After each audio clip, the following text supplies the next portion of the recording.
उत्तर प्रदेश के सुहेलदेव पार्टी के राष्ट्रीय अध्यक्ष ओम प्रकाश राजभर ने लखनऊ में एक अहम बैठक की। इस बैठक में जन अधिकार पार्टी के राष्ट्रीय अध्यक्ष बाबू सिंह कुशवाहा भी मौजूद रहे। इस दौरान राजभर और कुशवाहा समाज के लिए 2022 के चुनाव की तैयारियों को लेकर दोनों समाज में चर्चाएं की गई।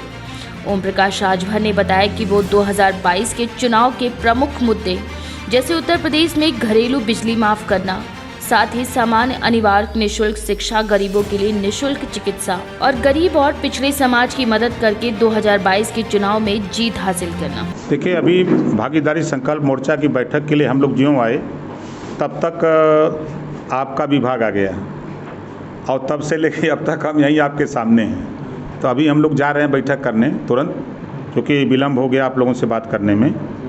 तो हम लोगों की साफ साफ बात है, हमारे भागीदारी संकल्प मोर्चा जिसकी जितनी संख्या बारी उसकी उतनी हिस्सेदारी। पहली बात, हम उत्तर प्रदेश में घरेलू बिजली का बिल माफ़ करना चाहते हैं सरकार बनाकर। हम उत्तर प्रदेश में समान, अनिवार्य और निःशुल्क शिक्षा लागू करना चाहते हैं। हम उत्तर प्रदेश में सामाजिक न्याय समिति की रिपोर्ट लागू करना चाहते हैं। हम उत्तर प्रदेश में गरीबों के इलाज के लिए फ्री इलाज की व्यवस्था कर देना चाहते हैं। आज उत्तर प्रदेश में अस्पतालों में बेड की व्यवस्था, वेंटिलेटर की व्यवस्था, ऑक्सीजन की व्यवस्था, इसको हम सरकार बनाने पर इसको प्राथमिकता से हम करेंगे। इन तमाम चीज़ों को लेकर के हम लोग भागीदारी संकल्प मोर्चा के लोग अपने बैठक करके आगे की रणनीति तय करेंगे, उसके बाद आपको बता देंगे। जैसा कि आपने कहा कि जिसकी जितनी हिस्सेदारी उसकी उतनी भागीदारी, ऐसा कह के पीछे भी जनता एक बार लुट चुकी है, क्या दोबारा ऐसा हो सकता है? आज़ादी के 74 साल में मैंने देखा कि बाबा साहब डॉक्टर अंबेडकर जी के बाद पिछड़े दलित अल्पसंख्यक के हिस्सेदारी के सवाल पे उनके सम्मान के साथ जब खिलवाड़ कांग्रेस ने किया तो बाबा साहब डॉक्टर अंबेडकर जी ने इस्तीफा दे दिया केंद्रीय मंत्रिमंडल से। दूसरे नंबर पर अगर कोई है तो पिछड़े दलित अल्पसंख्यक का जब हिस्सा लूटा जा रहा था, इनके साथ अन्याय अत्याचार हो रहा था, तो दूसरे नंबर पर अगर कोई इस्तीफा दिया है तो ओम प्रकाश राजभर। पहली बार उत्तर प्रदेश में आपको मिला होगा कि सरकार में रहते हुए मुख्यमंत्री बनाम मंत्री की लड़ाई हो रही थी हिस्सेदारी को लेकर के। तो जनता में ये बात का संदेश है कि ओम प्रकाश राजभर ही एकलौता ऐसा नेता है जो पिछड़े दलित की आवाज़ बन करके बोलता है।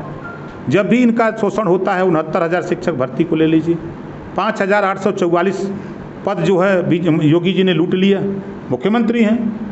अभी बादा में कृषि विभाग में भर्ती हुई 11 ठाकुर को दे दिया, 27% रिजर्वेशन नहीं दिया, 22% रिजर्वेशन दलितों का नहीं दिया। तो ये पिछड़े दलित के साथ अन्याय हो रहा है। इस बात को लेकर के ओम प्रकाश राजभर लड़ते हैं।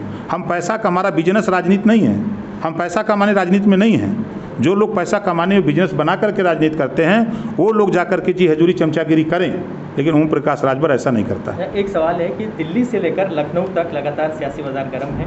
बीजेपी में लगातार जो है जो केंद्र का नेतृत्व है वो बैठक भी किया है उसने, और उसके बाद जो जिस तरीके से स्वामी प्रसाद मौर्य और केशव प्रसाद मौर्य जो पिछड़ा पार्टी वोटों के लिए दावेदारी कर रहे हैं, उसमें कितना आप अपने आप को हिस्सेदारी मानते हैं? देखिए, लखनऊ से लेकर दिल्ली तक जो हलचल हो रही है ये उत्तर प्रदेश के लोगों का ध्यान भटकाने के लिए, जो महंगाई आसमान छू रही है, जो यहाँ भ्रष्टाचार है, गुंडा राज है, माफिया राज है, इससे ध्यान भटकाने के लिए ये ड्रामा हो रहा है लखनऊ से दिल्ली तक। उस ड्रामे का आप देखिएगा, जैसे होता ना कोई मंडली ड्रामा दिखाई और फिर अपना झोला झक्कड़ पर्दा बांधी और चली गई, वही आपको 2-3 दिन के बाद आपको मिलेगा।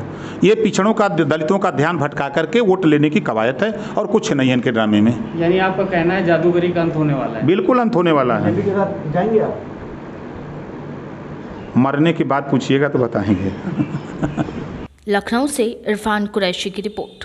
हमारे चैनल से जुड़े रहने के लिए सब्सक्राइब करें हमारा चैनल सो न्यूज़ 24 और ऐसी ही ताज़ा तरीन खबरें जानने के लिए बेल आइकन को हिट करना ना भूलें।